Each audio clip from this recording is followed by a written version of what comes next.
ಎಷ್ಟು ಇದ್ದಾರೆ ಎನ್ನುವುದಕ್ಕಿಂತಲೂ ಇದ್ದವರು ಹೇಗಿದ್ದಾರೆ ಎನ್ನುವುದೇ ಮುಖ್ಯ. ಹೇಗಿದ್ದಾರೆ ಎನ್ನುವುದು ಮುಖ್ಯ ಅಲ್ಲ. ಒಂದು ಮೇಳದಲ್ಲಿ ಎಷ್ಟು ಮಂದಿ ಇದ್ದಾರೆ ಅನ್ನುವುದು ಮುಖ್ಯ ಅಲ್ಲ, ಮತ್ತೆ ಆ ಮೇಳದಲ್ಲಿ ಇದ್ದವರು ಹೇಗಿದ್ದಾರೆ ಅನ್ನುವುದೇ ಮುಖ್ಯ. ನಿಷ್ಠೆಯಿಂದ ಇದ್ರೆ ಸಾಕು ಅಲ್ವೇ? ಈಗ ನಮ್ಮ ಮೇಳ ನೋಡು, ಕಾಮರತಿಯರ ಮೇಳ, ಅಚ್ಚುಕಟ್ಟಾದ ಮೇಳ. ನಾವು ಇಬ್ಬರೇ, ಆದ್ದರಿಂದ ನಮ್ಮ ಪ್ರಸಂಗವೂ ಒಂದೇ, ಪ್ರೀತಿ, ಪ್ರೇಮ, ಪ್ರಣಯ. ಪ್ರಪಂಚದಲ್ಲಿ ಆದರ್ಶ ದಂಪತಿಗಳಾಗಿ ನಮ್ಮ ಬದುಕನ್ನು ಸವಿಸ್ತಾ ಇದ್ದೇವೆ. ರೂಪಕ್ಕೆ ರೂಪ, ಗುಣಕ್ಕೆ ಗುಣ, ಕರ್ಮಕ್ಕೆ ಕರ್ಮ, ಆದರ್ಶಕ್ಕೆ ಆದರ್ಶ. ಇದನ್ನೆಲ್ಲ ಮೈಗೂಡಿಸಿಕೊಂಡು ಕುಸುಮಾವತಿಯಲ್ಲಿ ನಾವು ವಿರಾಜಮಾನರಾಗಿದ್ದೇವೆ. ಬ್ರಹ್ಮನ ಸೃಷ್ಟಿಗೆ ಪೂರಕನಾಗಿ, ಹರಿಯ ಪಾಲನೆಗೆ ಪ್ರೇರಕನಾಗಿ, ಶಿವನ ಲಯಕ್ಕೆ ಅನುಕೂಲಿಗನಾಗಿ ನನ್ನದಾದ ಕರ್ತವ್ಯವನ್ನು ನಿರ್ವಹಿಸುತ್ತಾ ಇದ್ದೇನೆ. ಅಂತೂ ನಾವಿಂದು ನಿನ್ನ ಜೊತೆಯಲ್ಲಿ ನೆಮ್ಮದಿಯಿಂದ ಇದ್ದೇವೆ.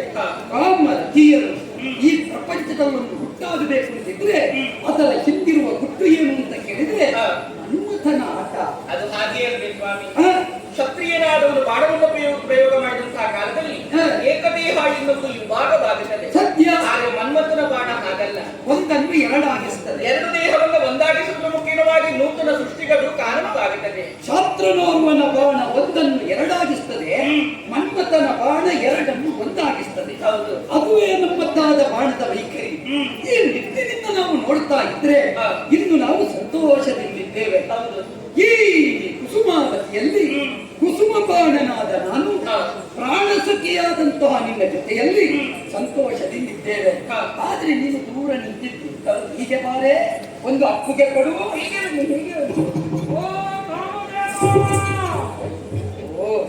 ಈ ಕೆಲವರಿಗೆಲ್ಲ ಒತ್ತು ಗೊತ್ತು ಎನ್ನುವುದೇ ಇರುವುದಿಲ್ಲ. ಯಾವ ಹೊತ್ತಿಗೆ ಬರಬೇಕು, ಯಾರು ಏನು ಮಾಡ್ತಾ ಇರ್ತಾರೆ ಎನ್ನುವ ಹಾಗೆ ಒಂದು ಸಮಯ ಪ್ರಜ್ಞೆಯೇ ಇರುವುದಿಲ್ಲ ಕೆಲವರಿಗೆ. ಅಲ್ವೇ? ಅವರು ಯಾರದು ಏನು ಮಾಡೋಣ, ಇವತ್ತು ಬರಬೇಡಿ, ನಾಳೆ ಬನ್ನಿ, ಹಾಗದು ಬೇಡ. ಮನೆಯಂಗಳಕ್ಕೆ ಬಂದವರನ್ನು ಹಾಗೆ ಹಿಂದೆ ಕಳಿಸುವುದು ಹರಿಯ ಸುತ್ತನಾಗಿ, ದಕ್ಷಿಣ ಜಾತಿಯಾಗಿ, ಇನವೂ ಸುತ್ತವಲ್ಲ, ನನಗೂ ಹಿತವಲ್ಲ. ಮತ್ತೆ ಬಂದವರನ್ನು ಸ್ವಾಗತಿಸಬೇಕು. ನೋಡೋಣ, ಸ್ವಾಗತಕ್ಕೆ ನಾವೇ ಹಾಗೆ ಇಷ್ಟು ಸಾಲದ, ಕೊನೆವರೆಗೆ ಇಷ್ಟಿದ್ರೆ ಸಾಕು. ಸಾಕು ಆಯ್ತಲ್ಲ, ನೋಡೋಣ. ಸರಿ,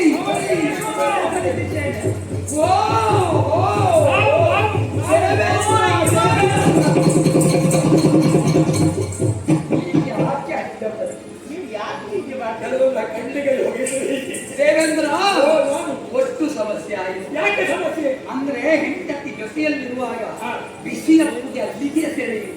ಅಲ್ಲ, ನಿನಗೆ ಹೊಸದಲ್ಲ, ಒಪ್ಪಿಗೆ ಆದ್ರು ಬಿಸಿ ಒಪ್ಪಿಗೆ ತಪ್ಪದು ಅಲ್ವೇ? ನಾನು ರತಿಪತಿ, ನೀನು ಶಚಿಪತಿ. ಏನಿದ್ದರೂ ನೀನು ಇರುವುದಲ್ಲ. ಅತಿ ಅವನನ್ನು ಸ್ವಾಗತಿಸಿ ಮತ್ತೆ ನಿನ್ನ ಜೊತೆಯಲ್ಲಿ ಬರ್ತೇನೆ. ತಪ್ಪ ನಂಬಿಕೆ ಇಲ್ಲ ನನಗೆ. ಅಲ್ಲ, ನೀನು ನನ್ನೊಂದಿಗೆ ವಿಷಯ ಹೇಳಿ ನೀನು ಮಾತಾಡಲಿಕ್ಕೆ ಆರಂಭ ಮಾಡಿದ್ರು ಮುಗಿಸ್ಲಿಕ್ಕೆ ಗೊತ್ತಿಲ್ಲ. ಯೋಚನೆ ಮಾಡಬೇಡ ಅಲ್ವಾ? ಕಾಯ್ತಾ ಇರ್ತೇನೆ. ದೇವೇಂದ್ರ,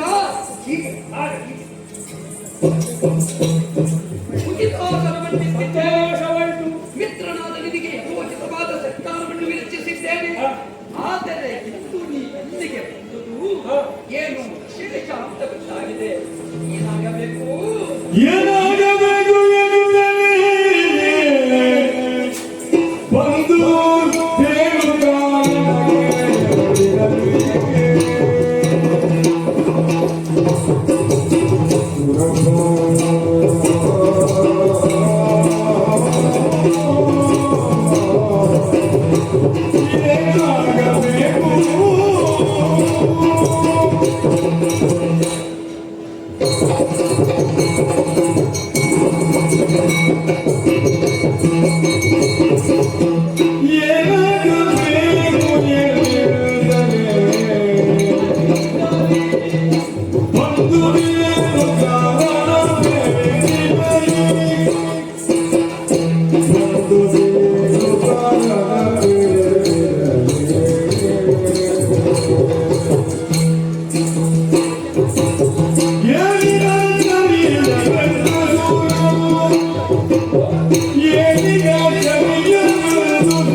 ಸಮಸ್ಯೆ ಒದಗಿ ಬಂದ ಕಾಲದಲ್ಲಿ ಸತ್ಯಲೋಕಕ್ಕೋ ಕೈಲಾಸಕ್ಕೋ ಅಥವಾ ನಿನ್ನ ಅಪ್ಪನ ಬಳಿಗೋ ನೀವು ಹೋಗುವ ಇವತ್ತು ವೈಕುಂಠ ಕೈಲಾಸ ಸತ್ಯಲೋಕವನ್ನು ಒಡೆದು ಕುಸುಮಾವತಿಗೆ ನಿನ್ನ ಆಗಮನ ಮಾತ್ರವಲ್ಲ ಮತನ ಕಡಾಯಿಸುವಾಗಿ ಕಷ್ಟ ಬಂದಾಗ ನಿನ್ನ ಸ್ಥಿತಿಯಲ್ಲಿ ಬೀದಿಗಿದ್ದಕ್ಕೆ ಏನಾಗಬೇಕು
ವೈಯಕ್ತಿಕ ವಿಚಾರವಲ್ಲ, ಲೋಕಹಿತದ ವಿಚಾರವನ್ನು ಲೋಕಹಿತವನ್ನು ಯಾರೆಲ್ಲ ಬಯಸುತ್ತಾರೋ ಯಾವೆಲ್ಲ ಬಯಸುತ್ತಾರೋ ಅವರೆಲ್ಲ ಹೇಳಿಕೊಳ್ಳಬಹುದು.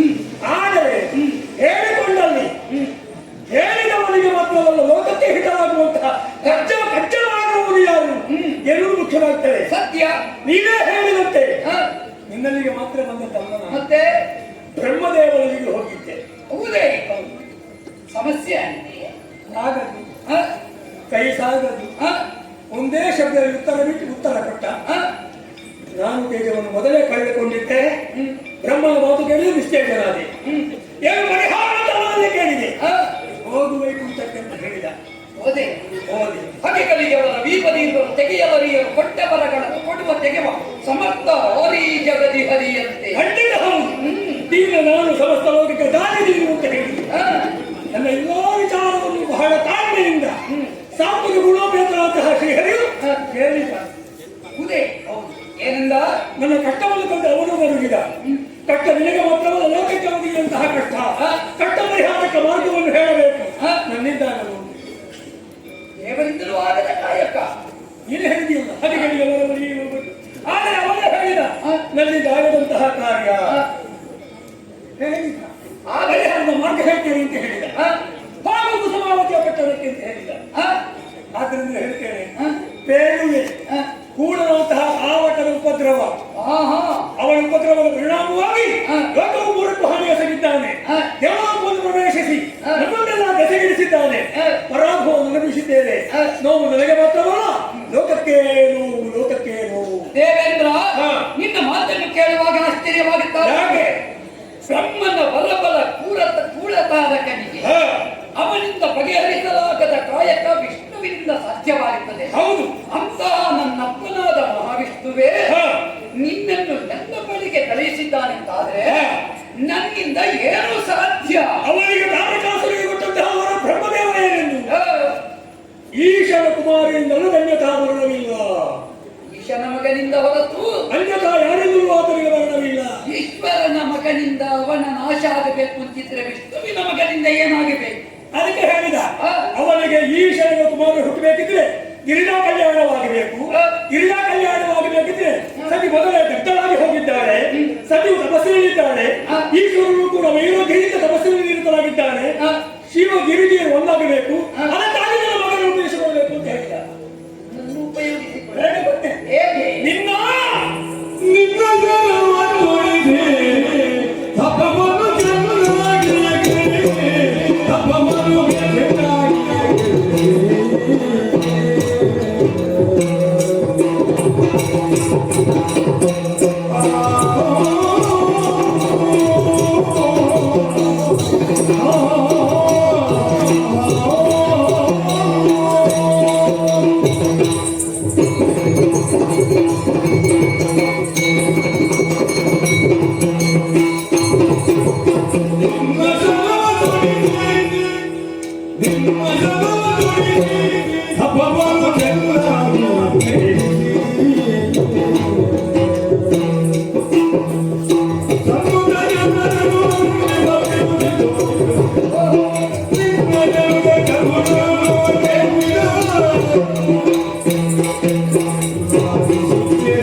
ಶಿವ ಗಿರಿಜಿಯನ್ನು ಮುಂದಾಗಿ ಗಿರಿಜಾ ಕಲ್ಯಾಣವಾಗುವಂತಹ ಶುಭ ಮುಹೂರ್ತವನ್ನು ನಾವೆಲ್ಲರೂ ಕಾಯ್ತಾ ಇದ್ದೇವೆ. ಶಿವನ ತಪಸ್ಸನ್ನು ಕೆಡಿಸಬೇಕಿದ್ರೆ ಹೋಗಿ ಗುರುಪತಿಗೆ ಹೇಳು, ನಿನ್ನದು ವಿಠಲ ಬಾಣ. ಹೌದು, ಲೋಕದಲ್ಲಿರುವಂತಹ ಯಾರೇ ಬಾಣ ಪ್ರಯೋಗ ಮಾಡಿದ್ರು ಒಂದಿದ್ದತೆ ಎಗಲಾಗ್ತದೆ. ನಿನ್ನ ಬಾಣದ ಮಹಿಮೆ ಆಗಲ್ಲ. ಅಶೋಕ, ಅರವಿಂದ, ನೀಲೋತ್ಪಲ, ನವಮಲ್ಲಿಕ, ಚೂತ, ಅದಕ್ಕೆಲ್ಲ ವಿಶೇಷವಾದಂತಹ ಗುಣಗಳಿವೆ. ಅದರಲ್ಲಿಯೂ ಎರಡಾಗಿದ್ದದ್ದು ಒಂದಾಗ್ತದೆ, ಕೂಡ್ತದೆ. ಯೋಗ ಅಂತ ಹೆಸರು. ಈ ಯೋಗದಲ್ಲಾಗಿದ್ರೆ ನಿನ್ನ ಶರವನ್ನು ತೊಡಿಸಿ ತಪವನ್ನು ಚೆನ್ನಾಗಿಯೇ ಕೆಡಿಸಿ ಸನ್ನುತ ಜನರನ್ನು ಬಂದಿದ್ದ ಬಿರುದದು ನಿನ್ನ ಜನುತ ಕರುಣಾಂಡವ ಹೇಳಿದ.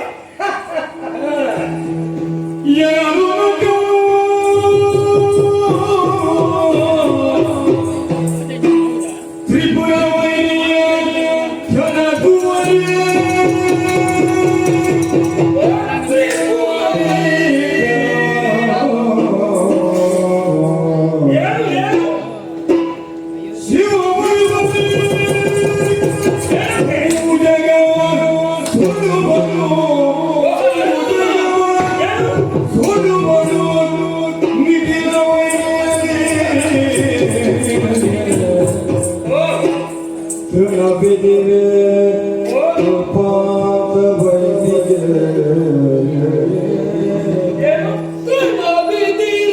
ಯಾವುದಕ್ಕೆ? ಯಾವುದು? ನನ್ನ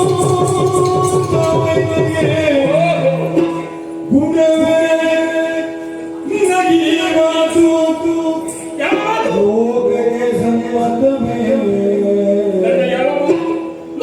ಲೋಕಕ್ಕೆ ಯಾವುದು?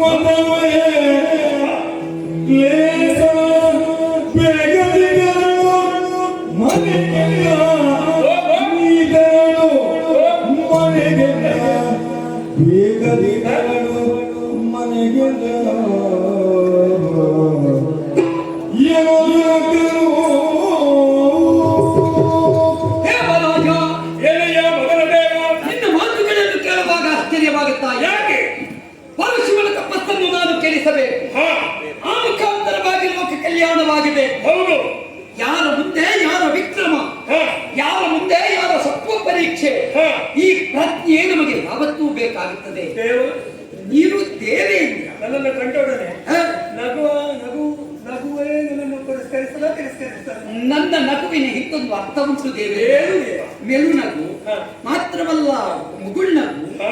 ಇದೆಲ್ಲ ಮತ್ತೊಂದು ಅರ್ಥವನ್ನು ಸೂಚಿಸ್ತದೆ. ಈಗ ಯಾವ ಅರ್ಥವೋ? ನನ್ನ ಅರ್ಥ ವಿಕಾಸ ತತ್ವದ ಪ್ರತೀಕ.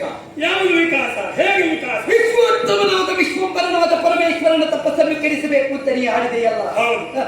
ಇದನ್ನು ಕೇಳುವಾಗಲೇ ನನಗೆ ನಗು ಬಂತು. ಓ. ಸಾಮಾನ್ಯರ ಆಡಿದ್ರೆ ದೊಡ್ಡದಲ್ಲ ದೇವೇಂದ್ರ. ಇನ್ನೇನು?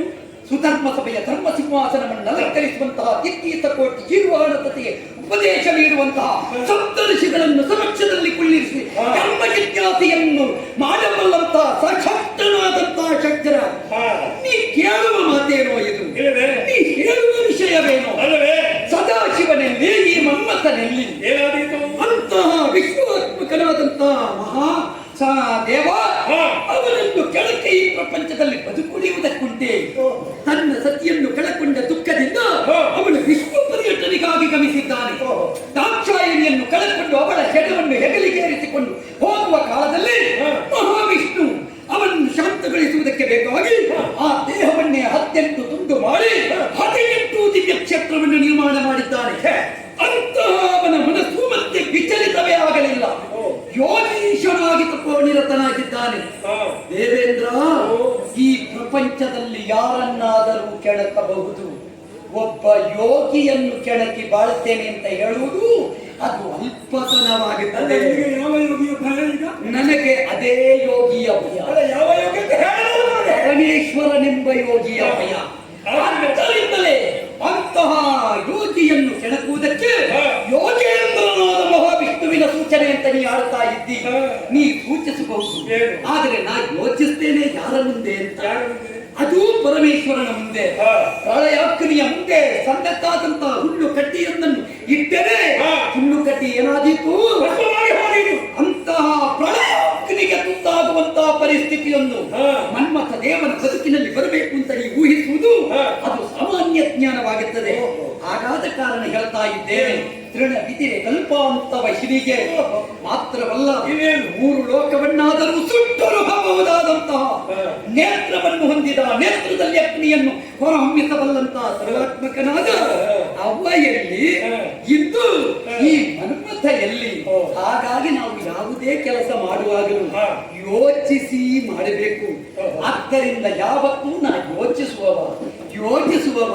ಹಾಗಾಗಿ ಯಾವತ್ತೂ ನಿನ್ನ ಮಾತನ್ನು ನಾನು ನಡೆಸುವುದಕ್ಕೆ ಸಾಧ್ಯ ಇಲ್ಲ. ನಿನ್ನ ಮಾತು ಹೇಳಿ ನಾನು ಹೇಳಿದ ಮಾತನ್ನು ನಡೆಸಿಕೊಳ್ಳುವುದು ನನಗೆ ಆಗುವುದಿಲ್ಲ. ಆಗುವುದೇ? ನಾನು ಏನು ಮಾಡಲಿ? ಅದಕ್ಕೆ ನೀನೊಂದು ಕೆಲಸ ಮಾಡಿ. ಏನು ಹೇಳು? ಹೇಗೂ ನಿನ್ನ ಪುರವನ್ನು ಅವರು ವಶ ಮಾಡಿದ್ದಾರೆ. ಹೌದು. ಆದರೆ ಮತ್ತೊಮ್ಮೆ ಪುರ ನಿನಗೆ ಪ್ರಾಪ್ತಿವಾಗುವ ಕಾಲ ಬರುವಲ್ಲಿವರೆಗೆ ನೀನು ಇನ್ಯಾವುದೋ ನಿನ್ನ ಪುರದೆಡೆಗೆ ತೆರಳು. ಲೇಸಲ್ಲ, ಹೋಗು.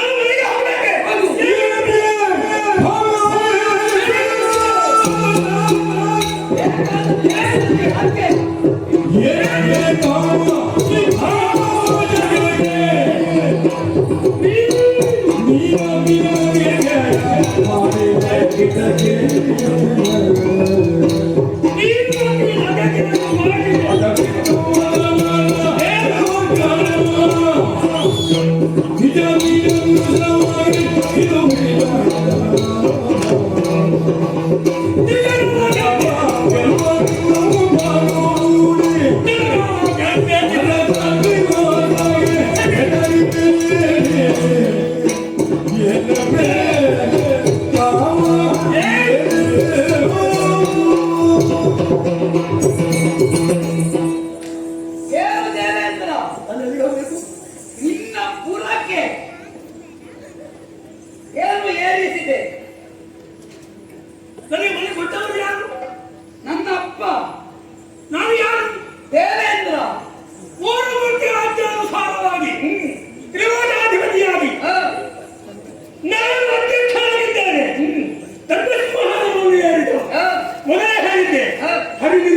ಹೇಳಿಕ್ಕೆ ಬಂದಿದ್ದೇನೆ. ಸರಿ. ನನ್ನ ಸ್ವಂತ ಹಿತ ಮುಖ್ಯವಲ್ಲ, ಲೋಕಹಿತ.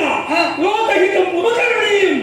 ನೀವು ಹರಿಯ ಮಗ, ಲೋಕಹಿತ ಮಮಕರಣೀಯಂ ಎಂದು ನುಡಿಯುವುದು. ಆ ರೀತಿ ಕರ್ತವ್ಯವನ್ನು ನಿಭಾಯಿಸಬೇಕಿತ್ತು. ಅದನ್ನು ಉಳಿದು ಹೋಗುವವರೆಗೆ ನಗೆಗಾಡು ಮಾಡಿದ ಯಾರು? ನೀನತಿ ನಗೆಗಾಡು ಮಾಡಿದ ದಿಟ್ಟಕ್ಕೆ ಅದರಿಷ್ಟು ಮೊದಲಾದ ದೇವತೆಗಳೆಲ್ಲ ನಿಜಡಿ ನಿರ್ವಶವಾಗಿ ಕೆಟ್ಟಿ ಹಾಲ ನಿಜಗವ ಗೆಲ್ತೆ ನಿನ್ನ ಹಬ್ಬಲು ಹೂಡಿ, ನಿಜಗವ ಗೆಲ್ತೆ ನಿನ್ನ ಹಬ್ಬಲು ಹೂಡಿ ಹೂಡಿ ರಜತಾದ್ರಿವಾಸ ಮಹಾಲಿಂಗೇಶ್ವರಿಗೆ ಹೇಳಿ ಗೆಲ್ಲುವುದು ಯಾವ ಬಗೆಯಿಂದ? ಹೋಗ್ತೇನೆ ನಾನು, ಹೋಗ್ತೇನೆ. ಎಲ್ಲಿಗೆ ಹೋಗ್ತೀನಿ? ಈಗ ನೀನು ಮನೆಗೆ ಹೋಗ್ತೇನೆ ಅಂತ ಹೇಳ್ತಿ. ಈ ಲೋಕದಲ್ಲಿ ಎಷ್ಟು ಮಂದಿ ಆಗಿಲ್ಲ, ಎಷ್ಟು ಮಂದಿ ಹೋಗಿಲ್ಲ. ಯಾರನ್ನು ಹೇಗೆ ಕೆಣಕಬೇಕು ಎನ್ನುವಂತಹ ಪ್ರಜ್ಞೆ ಬೇಕು ನಮಗೆ. ನಾನು ಅಜ ವಿಷ್ಣು ಮುಖ್ಯರನ್ನು ಗೆದ್ದಿದ್ದೇನೆ. ಹಬ್ಬನು ಹೂಡಿ ಅಪರಾಧವಲ್ಲ, ಯಾವ ಸಂದರ್ಭ ಅಂತ ಉಂಟು. ಆದರೆ ಸತಿಯನ್ನು ಕಳಕೊಂಡು ತಪೋನಿರತನಾದಂತಹ ಅಭಯಂಕರನಾದ ರುದ್ರನನ್ನು ಕೆಳಕಿದ್ರೆ ಪರಿಣಾಮ ಏನಾದೀತು? ನನ್ನನ್ನೇನೋ ಕಳೆದುಕೊಳ್ಳಬೇಕಾದೀತು. ಲೆಕ್ಕಾಚಾರ ನೋಡು. ಅದೀತಿ ಮಹಾಮುನಿಯ ಬೆನ್ನಮೂಳೆ ಲೋಕಹಿತಕ್ಕಾಯಿತು. ನನ್ನ ವಜ್ರದ ವಿನಾಶಿಯಾದೆ. ಅಂತಹ ಮಹಾಮುನಿ ಯಾಕೆ ಲೋಕದಲ್ಲಿ ಆಡಳಿತ ಮಾಡಿರುವಾಗ ನೀವೆಂತ ಅಂತ ಬಂದಿದ್ದೇವೆ. ಹರಿಯರಿಗೆ ಸತ್ತೇನೆ.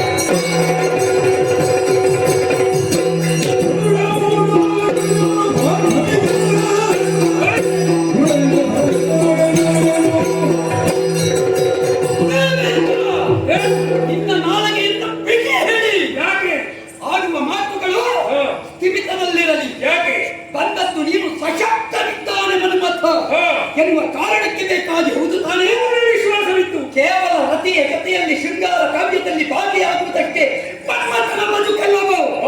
ಈ ಪ್ರಪಂಚದಲ್ಲಿ ಕಷ್ಟ ಬಂದವರಿಗೆ ತನ್ನನ್ನು ತಾನು ತೆಕ್ಕಾದರೂ ಅನುಕೂಲವಾಗುವಂತೆ ಮಾಡುವಂತಹ ಶಕ್ತನೇ ನಾನು. ಆದರೆ ಯಾಕೆ ಅಂಜಿಕೆ ಬಲ್ಲೆಯ? ಸದಾಶಿವನ ಬಗ್ಗೆ ಇರುವ ಗೌರವ, ವಿಶ್ವತೋಮಯನಾದಂತಹ ವಿಶ್ವಂಬರನಾಥವನ ಬಗ್ಗೆ ನನಗಿರುವಂತಹ ಲಕ್ಷ್ಯ, ಅಂತಹ ತ್ರೈಯಕ್ಷನ ಕುರಿತಾಗಿ ಗೌರವದಿಂದ ಬೇರೆ ಪಥ ಹಿಡಿಯುತ್ತ ಹೇಳಿದ್ರೆ ಏನಂದ್ರೆ ನನ್ನನ್ನು ಹೇಳಿದ್ದ ಜನತೆಯಲ್ಲ, ಪ್ರತೀಚಿ ಶಿಬಿ ಮಾತ್ರವಲ್ಲ ಚೀಕೂತ ವಾಹನಗಳನ್ನು ನನ್ನ ಮುಂಭಾಗದಲ್ಲಿ ಅನಾವರಣಗೊಳಿಸ್ತಾ ಇದ್ದೀನಿ. ಕೇವಲ ಚರಿತ್ರೆಯಲ್ಲಿ ಅವರಂತೆ ಒಂದು ಪುಟದಲ್ಲಿ ಒಂದು ಅಕ್ಷರವಾಗಿ ಆದರೂ ಉಳಿಯುವವನಿಗೆ ಹೆಸರು, ಅಳಿದು ಹೋಗುವವನಿಗಲ್ಲ. ಇಂದು ಎಣ್ಣೆಯ ಬಾಣಂಗಳ ಪೂಡಿ ಅದೇ